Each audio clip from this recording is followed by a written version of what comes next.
BNP chairperson Khaleda জিয়ার কারামুক্তি এবং বিদেশে নিয়ে উন্নত চিকিৎসার দাবিতে রাজধানীর নয়াপল্টনে সমাবেশ করছে বিএনপি।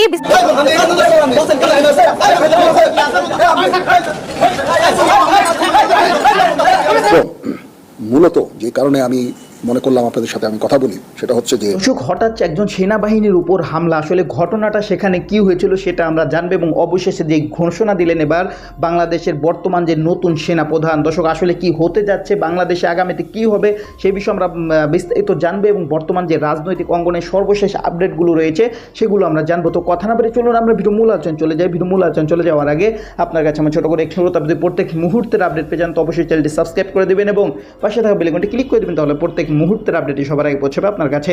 তো কথা না বলে চলুন আমরা আসলে ঘটনাটা আমরা বিস্তারিত দেখে আসি।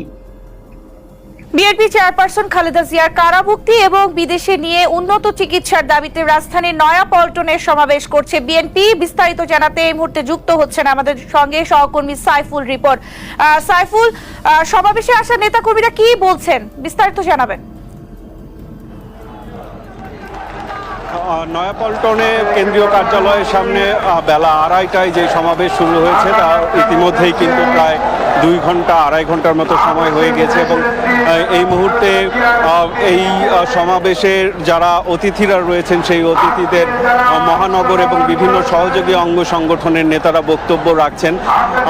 তবে এরই মধ্যে বিএনপির স্থায়ী কমিটির সদস্য গয়েশ্বর চন্দ্র রায় তিনিও বক্তব্য রেখেছেন এবং বক্তাদের মূল যে বক্তব্য যে বিএনপি চেয়ারপারসন খালেদা জিয়াকে প্রতিহিংসা থেকে কারাবন্দী করে রাখা হয়েছে এবং তাকে রাজনীতি থেকে দূরে রাখার অংশ হিসেবেই তাকে কারাবন্দী করে রাখা হয়েছে এবং বিদেশে নিয়ে উন্নত চিকিৎসার পথে বাধা হয়ে দাঁড়িয়েছে সরকার, এমনটি কিন্তু বক্তারা অভিযোগ করেছেন এবং বক্তারা যেটি বলছেন যে বাংলাদেশের অস্তিত্বের সাথে জিয়াউর রহমানের যে পরিবার, জিয়া পরিবার ওতপ্রোতভাবে জড়িত এবং তারা যেটি বলছেন যে জিয়া পরিবার বাঁচলে বাংলাদেশ বাঁচবে, এমনটি কিন্তু তারা বলছেন।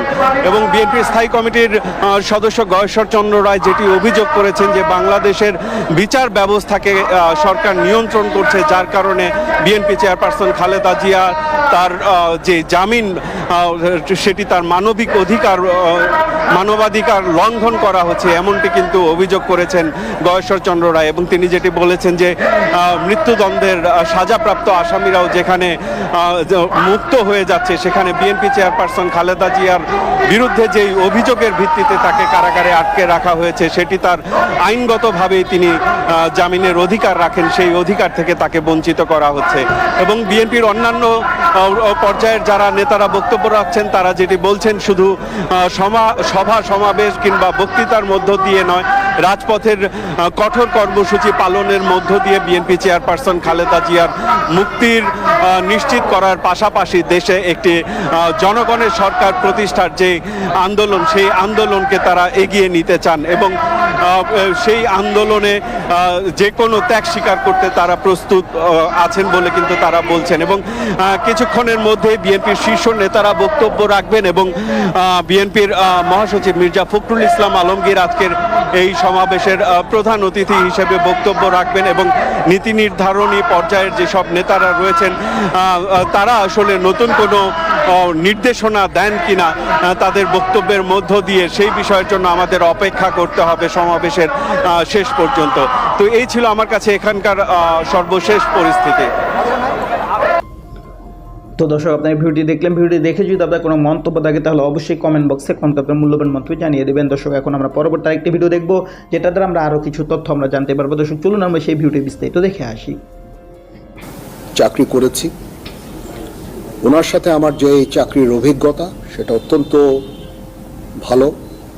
যখনই আমি কোনো সিদ্ধান্তের জন্য ওনার কাছে গিয়েছি উনি অত্যন্ত খুব দ্রুত সেই সমস্ত সিদ্ধান্ত দিয়েছেন এবং আমার কাজ করতে খুবই সুবিধা হয়েছে।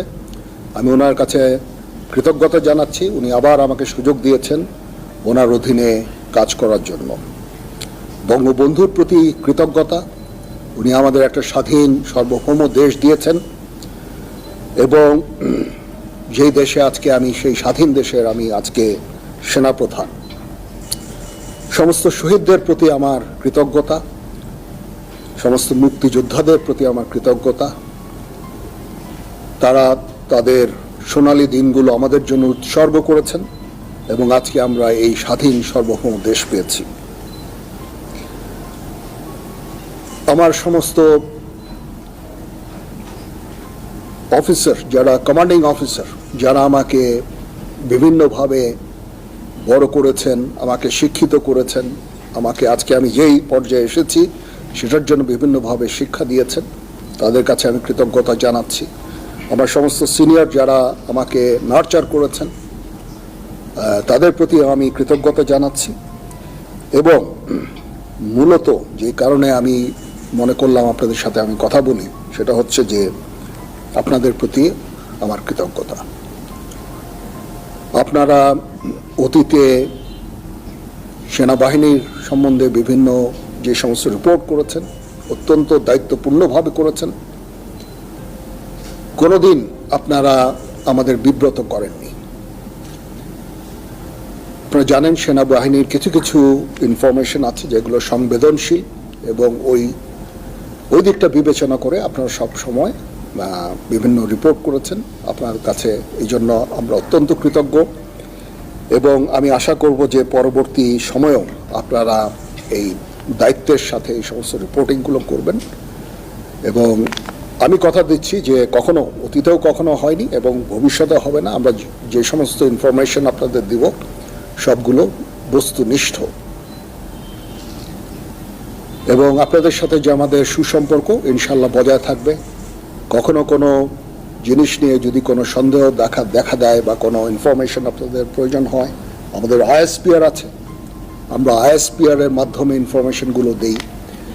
আপনারা যদি আলাদা আলাদাভাবে ইনফরমেশন নেন তাহলে একটা সমস্যা থেকে যায় যে এক একভাবে হয়তো ইনফরমেশন আপনারা পান। এটা ব্যক্তি বিশেষের পার্সপেক্টিভের একটা ভিন্নতা থাকতে পারে, তখন এটা আপনাদের কনফিউজ করবে। এই জন্য আমরা সবসময় আমাদের আইএসপিআর আছে, আইএসপিআর এর মাধ্যমে আমরা ইনফরমেশনগুলো দেই, সো দ্যাট ইনফরমেশনগুলো যেন সঠিক হয় এবং বিভিন্ন ধরনের ডিফারেন্ট ইনফরমেশন যেন আপনাদের কাছে না যায়। সেনা প্রধান হিসাবে আমার প্রধান দায়িত্ব হচ্ছে সেনাবাহিনীকে সবসময় যুদ্ধের জন্য প্রস্তুত রাখা, বিভিন্ন ভবিষ্যৎ চ্যালেঞ্জের জন্য প্রস্তুত রাখা। সেই কাজটাই ইনশাল্লাহ আমি করে যাব। সেনাবাহিনী ইনেট টু সিভিল পাওয়ারে তার দায়িত্ব পালন করে। যদি সরকার আমাদের সেই দায়িত্ব দেয়, ওই দায়িত্ব আমরা নিষ্ঠার সাথে পালন করব। দুর্যোগ মোকাবেলায় যখন সরকার আমাদের নিয়োগ দিবে, ইনশাল্লাহ আমরা সেই সমস্ত দায়িত্ব ভালোভাবে পালন করব। দেশ গঠনে আমাদের নিয়োগ দিলে সেটাও করব। বিশ্ব শান্তির জন্য আমরা কাজ করে যাচ্ছি। আমরা ইউএন মিশনে আমরা ডিপ্লয় হই, বিভিন্ন ইউএন অপারেশনগুলো আমরা করি, শান্তি রক্ষার জন্য, বিশ্ব শান্তির জন্য আমরা কাজ করে যাই। সেগুলো ইনশাল্লাহ জারি থাকবে। তো দর্শক, আপনার সম্পূর্ণ ভিডিও দেখলেন না? সম্পূর্ণ ভিডিও দেখে যদি আপনার কোনো মন্তব্য থাকে তাহলে অবশ্যই কমেন্ট বক্সে আপনার মূল্যবান মন্তব্য জানিয়ে দিবেন। দর্শক, কথা বলতে বলতে আমরা ভিডিও শেষ পর্যন্ত চলে এসেছি। ভিডিও শেষ করার আগে আপনার কাছে আবার অনুরোধ করতে হবে, প্রত্যেক মুহূর্তের আপডেট পেয়ে যান তো অবশ্যই চ্যানেলটি সাবস্ক্রাইব করে দেবেন এবং পাশে থাকা বেল আইকনটি ক্লিক করে দেবেন, তাহলে প্রত্যেক মুহূর্তের আপডেটটি সবার আগে পৌঁছবে আপনার কাছে। দর্শক, ভিডিও শেষ করে সবাই ভালো থাকবেন, সুস্থ থাকবেন। আল্লাহ হাফেজ।